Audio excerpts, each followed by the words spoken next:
Imagine, if you will, the last light of day, fading across the meticulously laid marble of a Roman villa, dust motes dancing in the golden shafts. It's almost dreamlike. The air, thick with anticipation, hangs heavy with the scent of jasmine, incense, and something starker, something akin to aged iron, a hidden edge beneath the fragrant veneer. Through gossamer curtains, drawn to offer a fragile privacy, murmurings drift, whispers shared between a noblewoman, Leto, and her attendants, plotting the intricacies of evening preparations, the application of oils, the arrangement of hair, the carefully constructed facade. Leto emerges, regal even in the dimness, her movements betraying a subtle weariness. Her complexion, alabaster white, achieved through hours of painstaking application, hides the subtle hints of fatigue. Her lips, of vibrant scarlet, belie the natural pallor beneath. She moves towards her husband's chamber, a library lined with scrolls and statuary, where guests await, men of influence, men of power, men who expect to be entertained.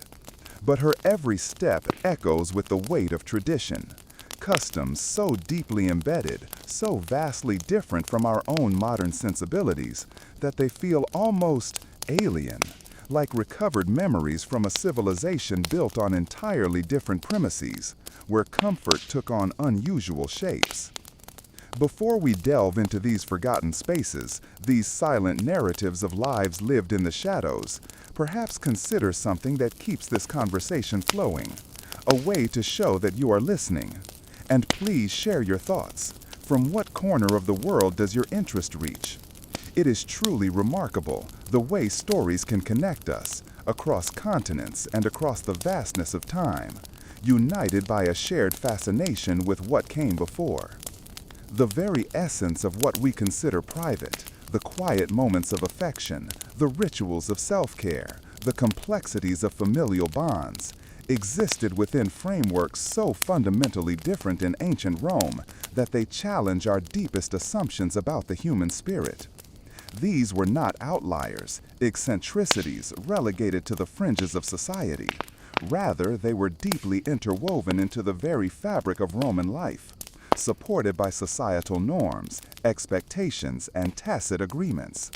A civilization where dominance, social positions, and even human desire operated under a distinct set of rules, rules that might simultaneously captivate and unsettle us.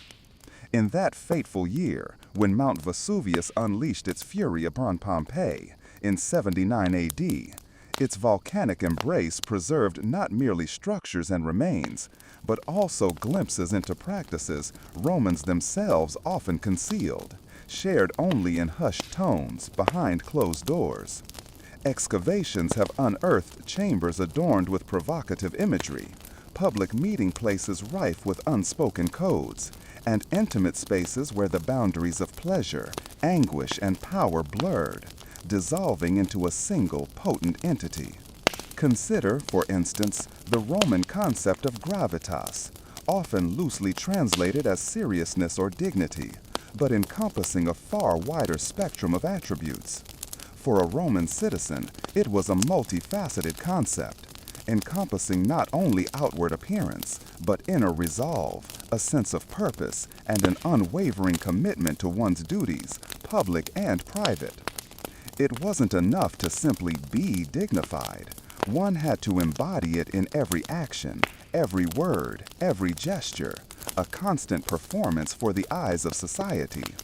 Leto, in her carefully constructed appearance, embodies this struggle, this performance of gravitas expected of her.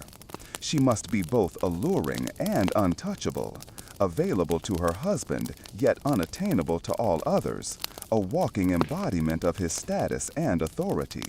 Livia Drusilla, wife of Augustus Caesar, perfected this delicate balancing act, becoming the archetype of Roman female virtue.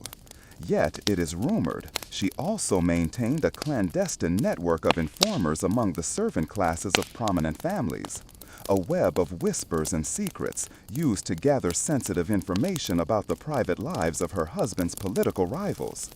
She understood the inherent truth of Roman society, that personal information was a valuable commodity, a tool to be wielded with precision, and that secrets shared within the privacy of the bedroom could ultimately reshape the political landscape.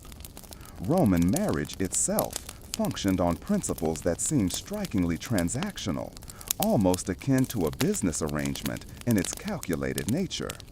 Alliances among the elite were carefully orchestrated, meticulously planned to consolidate wealth, secure political allegiances, and ensure the continuation of the family line through legitimate offspring. Affection, if it blossomed, was considered a welcome addition, a pleasant surprise, but rarely, if ever, a primary consideration. The wedding night often marked the first private encounter between a couple, a moment fraught with expectation, fueled by societal pressures and anxieties, a daunting task to be accomplished. Titus, a junior senator, writes to a friend in 97 AD, describing the wedding of two young people from influential families, a glimpse into the expectations and anxieties surrounding these unions. The bride, barely past girlhood, trembled as her mother and aunts prepared her, transforming her from a child into a wife in a single transformative evening. Her husband, a man 20 years her senior, waited in an adjoining chamber, while older women whispered instructions, explanations of duties she could barely comprehend. The marriage bed had been ritually cleansed, blessed by the household gods, sprinkled with consecrated water, and draped in fabrics dyed the precise shade of red deemed appropriate for concealing the evidence of a maiden's purity. Roman society categorized individuals not simply as male or female, but along a complex spectrum of citizenship, status, and origin. Citizens, non-citizens, freedmen, slaves, and foreigners all occupied distinct positions within a rigid hierarchy, dictating not only social standing, but also sexual roles and expectations. A male Roman citizen, for example, could engage in sexual relations with slaves, hired workers, or those of foreign descent without incurring social disapproval. However, interactions with the wives or daughters of other citizens were strictly regulated, fraught with potential for deadly consequences. Gaius learned this lesson in the most brutal way imaginable. In 48 AD, he dared to marry Valeria Messalina, wife of Emperor Claudius, while the emperor was away from Rome. A bold, audacious act that defied both law and custom. The legality of the marriage itself was almost irrelevant. The real transgression lay in the symbolic challenge to imperial authority, the affront to Claudius's power. Upon his return, both Gaius and Messalina were summarily executed, their deaths serving as a stark warning against any perceived threat to the established order. Their fate sealed not by adultery alone, but by the political implications of their actions.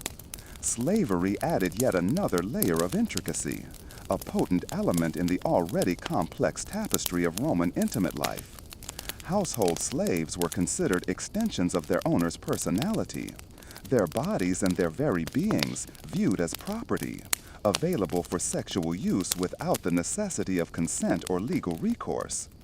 Wealthy Romans often maintained entire retinues of slaves specializing in various aspects of intimate service.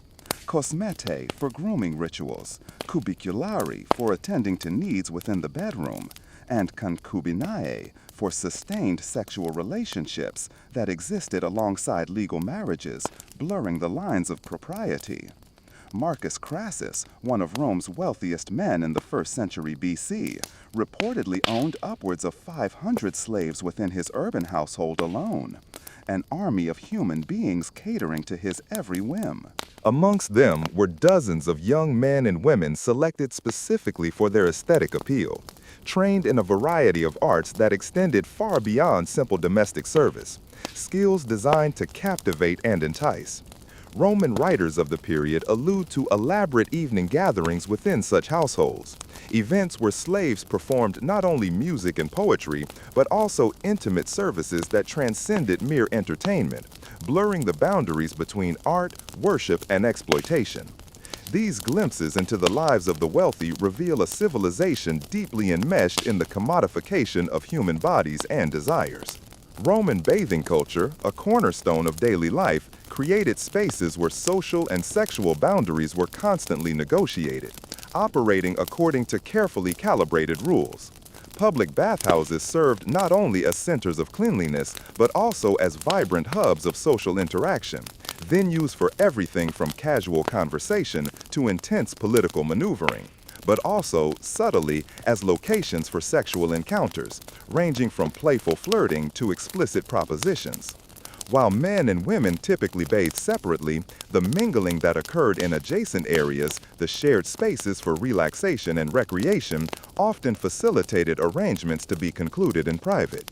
Seneca the Younger, writing around 60 AD, famously complained about the cacophony emanating from a bathhouse beneath his apartment, the grunting of men lifting weights, the rhythmic slapping of flesh during massages, the cries of those undergoing hair removal with tweezers, and, beneath it all, the hushed bargaining between bathers and attendants offering services not explicitly advertised on any public notice. His irritation offers a window into a world where commercial sex was so deeply integrated into daily life, so commonplace that it operated almost openly within public institutions, a stark reminder of the normalized nature of these transactions. Roman hair removal practices bordered on the obsessive, particularly amongst the upper classes. Both men and women diligently removed body hair using methods that were often agonizingly painful. Heated tweezers, primitive waxes made from pine resin, and even pumice stones were employed to abrade hair from the skin, a relentless pursuit of smoothness. Wealthy Romans often employed specialized slaves known as alipellari, whose sole responsibility was the removal of unwanted hair using these brutal techniques, a testament to the value placed on appearance. Martial, the Spanish-born poet writing in the 1st century AD, recounted witnessing a senator's wife endure a hair removal session, a scene of quiet suffering and unwavering commitment to societal expectations. She lay motionless as her slave girl worked with heated bronze tweezers, meticulously plucking each hair from her arms, legs, and more intimate areas, all while maintaining the stoic expression expected of a Roman matron. Tears streamed silently down her face, but she uttered no sound that might betray weakness or discomfort, a mask of serene endurance. The procedure stretched on for hours, and when it was finally completed, her skin was raw and inflamed, but perfectly smooth, conforming to the rigid standards demanded by her position. Cosmetics in ancient Rome often harbored dangerous ingredients, substances we now recognize as lethal poisons, subtly undermining the very health they were intended to enhance. White face paint, crafted from lead carbonate, bestowed upon upper-class women the pale complexion that signified wealth and leisure, a visible marker of status. But prolonged use inevitably led to lead poisoning, causing neurological damage, infertility, and ultimately premature death. Rouge, fashioned from mercury-based compounds, produced vibrant red lips and cheeks, a fleeting beauty purchased at the cost of slow, insidious damage to the nervous system. Kohl eyeliners, intended to accentuate the eyes, contained antimony and other toxic metals, imperceptibly poisoning those who wore them. Ovid, in his Ars Amatoria, written around 2 AD, provided detailed instructions for women's beauty routines, recipes that, in retrospect, read like elaborate instructions for gradual self-destruction, a testament to the lengths women would go to achieve the desired look. Mix white lead with vinegar until it forms a smooth paste, he advises. Then apply it thickly to the face and neck. For lips, crush cinnabar with rose oil and animal fat. Line the eyes with antimony mixed with honey and wine. Women following these instructions literally painted themselves to death, slowly, imperceptibly sacrificing their health and longevity in pursuit of beauty standards that demanded the ultimate price. Roman contraceptive and abortifacient practices were equally perilous, relying on substances and procedures that were often more dangerous than the pregnancies they were meant to prevent. Silphium, a plant harvested to extinction from the coast of Libya, was so highly valued for its contraceptive properties that it appeared on Cyrenean coins and sold for its weight in silver, a tangible representation of its worth. Women consumed it in various preparations, desperate to control their fertility, but the plant's active compounds were so concentrated that overdoses frequently proved fatal. Soranus of Ephesus, a Greek physician practicing in Rome during the 2nd century AD, documented other contraceptive methods in his Gynecology, a stark overview of the options available. Some women, he writes, insert wool soaked in honey, cedar resin, or vinegar before intercourse. Others consume mixtures of copper sulfate, iron rust, or crushed beetles. Still others attempt to prevent conception through violent exercise, hot baths, or deliberate falls. His detached clinical tone barely masks the desperation of women risking their lives to control their reproductive destinies in a society that offered them few legal or social alternatives. Abortion practices were even more fraught with peril, a last resort undertaken in the face of limited choices.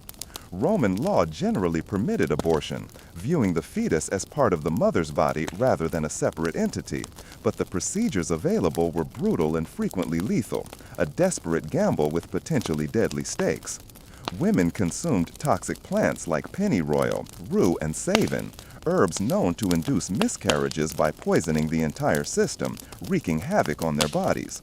Others underwent mechanical procedures, using bronze instruments that often caused hemorrhaging, infection, or irreparable internal injuries, a harrowing experience with little guarantee of success. Pliny the Elder, in his Natural History, completed around 77 AD, described witnessing a wealthy woman's desperate attempt to terminate an unwanted pregnancy, a chilling depiction of the risks involved. She had consumed various herbs for days without effect, he recounts, growing weaker and more despondent. Finally, she allowed a Greek physician to insert bronze instruments into her womb, while she bit down on a leather strap and her female relatives held her still. The procedure succeeded in ending the pregnancy, but infection set in within days, a swift and merciless descent. She died in agony, her family claiming she had succumbed to a sudden fever rather than confess the true cause, a secret veiled in shame. Roman attitudes toward same-sex relationships operated according to intricate social codes that had little to do with emotional connection and everything to do with power dynamics, a complex dance of dominance and submission. Sexual relationships between men were acceptable, even celebrated, provided they adhered to these hierarchical boundaries, a rigid framework of expectations. A Roman citizen could assume the active role with slaves, foreigners, or those of lower social standing without attracting censure. But being penetrated by another man, regardless of consent or inclination, was considered deeply shameful, a profound violation of one's masculinity. Julius Caesar, despite his military triumphs and political acumen, faced relentless rumors throughout his career concerning his alleged relationship with Nicomedes IV of Bithynia during his youth, whispers that haunted him despite his power. His political enemies derisively referred to him as the Queen of Bithynia, suggesting his military conquests were merely attempts to compensate for this perceived sexual humiliation, a desperate attempt to reclaim his diminished masculinity. Whether these accusations held any truth was secondary to their intended effect: to undermine his authority and damage his reputation, to cast doubt on his leadership. In Roman culture, being sexually dominated was deemed incompatible with political power, a sign of weakness that could not be tolerated in a leader. Emperor Hadrian's relationship with Antinous, a beautiful youth, scandalized some contemporaries not simply because of its same-sex nature, but because Hadrian's obvious emotional attachment suggested a surrender of the dominant position expected of a Roman ruler, a blurring of the lines of power. When Antinous tragically drowned in the Nile in 130 AD, Hadrian's grief was so profound, so overwhelming, that he deified the young man and founded a city in his honor. acts many Romans viewed as undignified displays of romantic weakness, unbecoming of an emperor. Roman prostitution existed within legal frameworks, recognizing different categories of sex workers with varying rights and social standing, a structured system that acknowledged the inherent realities of the trade. Meretrices were registered prostitutes working in brothels and paying taxes on their earnings, a regulated sector contributing to the Roman economy. Ancillae were slave women whose owners profited from their sexual services, their bodies another form of capital. Fornicatrices were women of higher social standing who had lost their respectability through adultery or other scandals and had fallen into informal prostitution, their circumstances a reflection of societal judgment. Brothels in Pompeii, preserved by the volcanic ash, offer a glimpse into the working conditions of ancient sex workers, a snapshot frozen in time.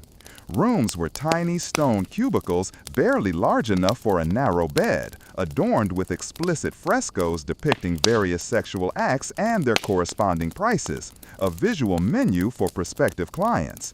Graffiti left by customers include names, crude reviews, and occasionally expressions of genuine affection for particular women, fleeting moments of human connection amidst the transactional nature of the business.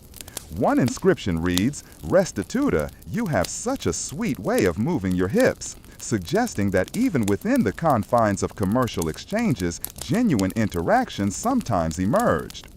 The Subura district of Rome housed the city's highest concentration of brothels, taverns, and entertainment venues, a vibrant and often dangerous hub of activity.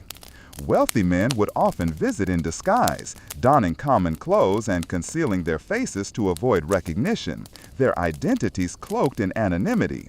Juvenal, writing around 100 AD, describes senators and even priests frequenting these establishments, hypocrites hiding behind a veil of respectability.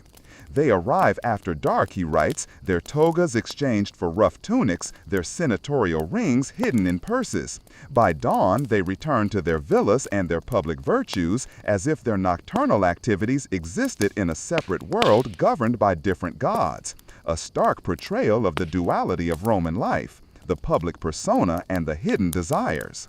Marriage contracts among wealthy Romans often included detailed provisions about sexual behavior, clauses that read more like business agreements than declarations of romantic partnership, a pragmatic approach to intimacy.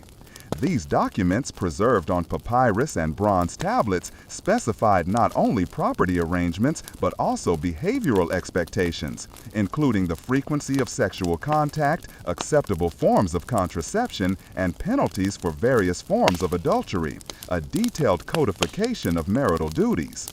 A marriage contract from 134 AD between two prominent Roman families includes the following clause: "The wife shall submit to her husband's sexual demands no fewer than twice weekly, unless prevented by illness, menstruation, or religious purification. She shall not refuse unusual requests unless they cause physical injury or require the presence of additional parties. Failure to comply shall result in financial penalties deducted from her dowry." A chilling reminder of the contractual nature of marriage and the limited agency afforded to women. Roman wedding nights often involved elaborate rituals designed to ensure fertility and marital harmony, a blend of tradition and superstition. The bride was carried across the threshold to prevent evil spirits from entering through her feet, a symbolic protection against unseen forces. Her hair was arranged with a spear that had killed a gladiator, symbolizing the courage she would need in childbirth, a nod to the perils of motherhood. The marriage bed was blessed by matrons who had been married only once and had living children, their experiences lending a sense of security and blessing. Young boys scattered nuts and fruits to encourage fertility, a symbolic gesture intended to ensure a fruitful union. Catullus, in his wedding song for Junia and Manlius around 60 BC, described the ceremony that preceded the couple's first night together, a scene of anxious anticipation. The bride sits silently as older women remove her childhood clothes and dress her in the saffron gown of marriage, he wrote, capturing the transformative nature of the event. Her face is painted with sacred clay, her hair bound with ribbons blessed by the household gods. She weeps not from sadness but from terror of the transformation that awaits her. The groom, meanwhile, waited in an adjoining chamber, drinking wine with his male relatives who offered advice both crude and tender about the duties he must perform before dawn, a mix of practical instruction and jovial encouragement. Roman divorces among the upper classes could be initiated by either spouse simply by declaring the marriage ended, a relatively straightforward process, but the social and financial consequences varied dramatically by gender, a stark inequality. Men who divorced their wives faced few penalties and could remarry immediately, enjoying a freedom denied to their female counterparts. Women who initiated divorce faced social ostracism, potential loss of their children, and significant financial hardship. Roman law generally favored husbands in property disputes, leaving divorced women vulnerable. Augustus attempted to regulate marriage and divorce through his Lex Julia de Adulterius Corricendis in 18 BC, legislation intended to encourage marriage and penalize adultery, a moral crusade disguised as law. The law backfired spectacularly, creating a black market in fake marriages and encouraging wealthy Romans to find creative ways around its requirements, a testament to the limits of legal intervention in personal matters. Some men married slave women they immediately freed, a legal loophole exploited for personal gain. Others arranged marriages with foreigners who lived in distant provinces and were never seen again, marriages in name only. Roman religious festivals often incorporated elements that modern audiences would find shocking in their explicit sexuality, a blend of piety and sensuality. The Floralia, celebrated each April in honor of the goddess Flora, featured nude dancing, theatrical performances with graphic sexual content, and public coupling, rituals believed to encourage agricultural fertility, a direct link between human sexuality and the bounty of the earth. Respectable married women typically avoided the festival, its overt sexuality deemed inappropriate for matrons. But prostitutes, slaves, and freed women participated enthusiastically, their presence integral to the celebrations. Martial described attending the Floralia in 88 AD. The theater filled with citizens who would condemn such displays in their private homes, but cheered wildly as naked dancers performed acts that would scandalize a brothel, he noted wryly, highlighting the hypocrisy inherent in Roman society. Senators sat beside slaves, all pretending that religious duty rather than prurient curiosity had brought them to witness performers coupling on stage while musicians played sacred hymns. The goddess Flora was said to bless those who honored her with complete abandonment of modesty, and the crowd seemed determined to earn her favor. A scene of controlled chaos where societal norms were temporarily suspended in the name of religious observance. Now picture yourself back in that marble corridor where we began, the starting point of our journey. But this time, your understanding is deeper. The whispers carry a different weight. You understand the true cost of those beauty rituals, the slow poisoning of aristocratic women, the commodification of intimacy in those marriage contracts, the brutal reality of slavery, the rigid social codes that dictated who could touch whom, how, and when, all woven into the fabric of Roman life. Roman civilization bequeathed to us roads, laws, literature, and architectural marvels that continue to inspire awe, but it also erected systems of human relationships built on foundations of inequality, exploitation, and violence, a complex legacy. The Romans weren't monsters, they were human beings navigating cultural frameworks that seemed natural and inevitable to them, just as our own customs often appear unquestionable to us. The volcanic ash that entombed Pompeii also preserved a mirror, a reflection of the uncomfortable truth that human intimacy has always been shaped by power, politics, and social hierarchies, a constant negotiation of desires and expectations. Those figures lying in their final moments, their intimate lives frozen in time, remind us that the distance between their world and ours might be narrower than we'd prefer to believe. that we've simply become more adept at concealing the transactions, the inequalities, and the violence that still shape our most private moments. Their ghosts whisper to us across the centuries, not in Latin, but in the universal language of human desire, complicated by human cruelty, a timeless lament. They remind us that intimacy has never been innocent, that affection has never been entirely free from the influence of power, and that every culture's intimate practices revealed its deepest beliefs about who counts as fully human and who does not. Standing amidst those ruins today, you can almost hear the echo of those ancient whispers, carrying secrets that were buried but never truly extinguished. Secrets that have merely learned to speak in different tongues and hide behind different customs, as persistent and troubling as the human heart itself, an enduring legacy of desire and domination.